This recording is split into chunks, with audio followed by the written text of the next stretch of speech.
ഇത് റോബോട്ടിക്സിന്റെ ഒരു കുട്ടികൾക്ക് ഒരു പരിശീലനം ലഭിക്കുക എന്ന് പറഞ്ഞാൽ ഒരു UP സ്കൂളിനെ സംബന്ധിച്ചിടത്തോളം പ്രതീക്ഷിക്കുന്നതിന്റെ അപ്പുറത്തേക്കുള്ള ഒരു കാര്യമാണ്. ജില്ലയിൽ 6 സ്കൂളുകൾ സെലക്ട് ചെയ്തെന്നും അതിലൊരു സ്കൂളാവാൻ എന്റെ സ്കൂളിന് ഭാഗ്യം, എന്റെ കുട്ടികൾക്ക് അതിനൊരു ഭാഗ്യം ലഭിക്കുന്നു എന്ന് പറഞ്ഞപ്പോൾ ശരിക്കും എക്സൈറ്റഡ് ആയിരുന്നു ഞാൻ. ഇപ്പൊ കുട്ടികൾ ശരിക്കും പറഞ്ഞാൽ റോബോട്ടിക്സ് എന്ന് പറഞ്ഞിട്ട് അതിന്റെ പിന്നാലെ ഇങ്ങനെ നടക്കുന്ന ഒരു അവസ്ഥയുണ്ട് അവർക്ക്. അപ്പോൾ അവർക്കൊരു ആറ്റിറ്റ്യൂഡ് അവരിൽ ഡെവലപ്പ് ചെയ്യാൻ, അതുപോലെ തന്നെ കുട്ടികൾക്ക് ഭയമില്ലാതെ തന്നെ എക്സ്പ്രസ് ചെയ്യാൻ, അവരെന്താണ് നെക്സ്റ്റ് അവരുടെ സ്റ്റെപ്സിൽ ആഗ്രഹിക്കുന്നത് എന്നുള്ളത് എക്സ്പ്രസ് ചെയ്യാനുള്ള ഒരു കഴിവ് കുട്ടികൾക്ക് ഉണ്ടായിട്ടുണ്ടെന്നാണ് ഞാൻ മനസ്സിലാക്കുന്നത്. ഞാൻ മനസ്സിൽ വിചാരിച്ചു ഈ കോഡിങ്ങും ഈ വയറിങ്ങും കാര്യങ്ങളൊക്കെ ഈ പെൺകുട്ടികളൊക്കെ എങ്ങനെ ഏറ്റെടുക്കും എന്നൊക്കെ എനിക്ക് ഡൗട്ട് ഉണ്ടായിരുന്നു. പക്ഷേ ഞാൻ ഓരോ ക്ലാസ്സുകൾ കാണുമ്പോഴും അവർ വളരെ ഇൻട്രസ്റ്റിങ്ങോടെയാണ് ഓരോ കാര്യങ്ങളും ചെയ്യുന്നത്. ഒരു ഗ്രൂപ്പ് പ്രസന്റ് ചെയ്യുകയും മറ്റുള്ള ഗ്രൂപ്പുകാർ അവരോട് ചോദ്യം ചോദിക്കുകയും ചെയ്യുന്ന ഒരു ക്ലാസ് ഞാൻ കണ്ടു. അപ്പോൾ അത് കണ്ടപ്പോൾ എനിക്ക് വളരെ ഹാപ്പി ആയിട്ട് തോന്നി. കാരണം കുട്ടികൾ അത് വളരെ ഇൻട്രസ്റ്റ് ആയിട്ട് ഏറ്റെടുത്തു എന്നുള്ളതാണ്. ആ ഒരു പ്രോജക്റ്റും അതുപോലെ അവരുടെ ആ ഒരു വർക്കെല്ലാം അവർ ഇൻട്രസ്റ്റോടെ ചെയ്യുന്നു എന്ന് കണ്ടപ്പോൾ തന്നെ എനിക്ക് വലിയ സന്തോഷം തോന്നി. അതുപോലെ അവിടുത്തെ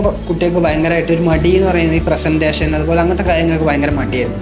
പക്ഷെ നമ്മൾ ഈ ഒരു ക്ലാസ് 3 മാസത്തെ ക്ലാസ് കഴിയുന്ന സമയത്തേക്ക് അവർക്ക് ഭയങ്കരമായിട്ട് കോൺഫിഡൻസ് വന്നു. അതുപോലെ ലീഡർഷിപ്പ് എല്ലാ കാര്യങ്ങൾക്കും അവർ നല്ലൊരു ചേഞ്ച് കാണാൻ പറ്റിയിട്ടുണ്ട്. അവർ ഫ്രീ ടൈം അങ്ങനത്തെ കാര്യങ്ങളുള്ള സമയത്ത് അവരെ അസൈൻ ചെയ്ത ടീച്ചേഴ്സിൻ്റെ അടുത്ത് പോയിട്ട് അവരവരെ പ്രസൻറ്റേഷൻ അവിടെ പറഞ്ഞ് അവർക്ക് വേണ്ട കാര്യങ്ങളൊക്കെ ടീച്ചേഴ്സ് ഹെൽപ്പ് ചെയ്തിട്ട് അവർ ഭയങ്കരമായിട്ട് ഈ പ്രസൻറ്റേഷൻ ഇമ്പ്രൂവ് ചെയ്തു. അപ്പോൾ ആ ഒരു നമ്മൾ കുറേ പ്രാവശ്യം റിപ്പീറ്റ് ചെയ്യുന്നതുകൊണ്ട് അവർക്ക് കാണാൻ പറ്റിയ ഒരു ഔട്ട്പുട്ട് എന്ന് പറഞ്ഞാൽ അവർക്ക് അത്രയും കോൺഫിഡൻ്റ് ആയി.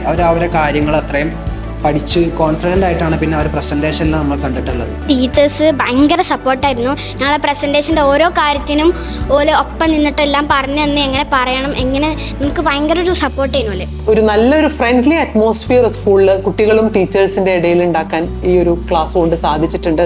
വളരെയധികം ഇൻട്രസ്റ്റഡ് ആയിട്ടാണ് കുട്ടികൾ ഇത് ചെയ്തുകൊണ്ടിരിക്കുന്നത്. പിന്നെ അവരുടെ ആശയങ്ങൾ അത് സൂപ്പർബാണ്. വാവ് എന്ന് പറയാനേ നമുക്ക് സാധിക്കുള്ളൂ. വരുന്ന ഭാവിയിൽ നമ്മുടെ നാട് ഒരു പക്ഷേ ആവശ്യപ്പെടുന്ന ആശയങ്ങളാണ് കുട്ടികൾ കണ്ടെത്തിയത്. വളരെ സന്തോഷം. എന്തായാലും താങ്ക് യു.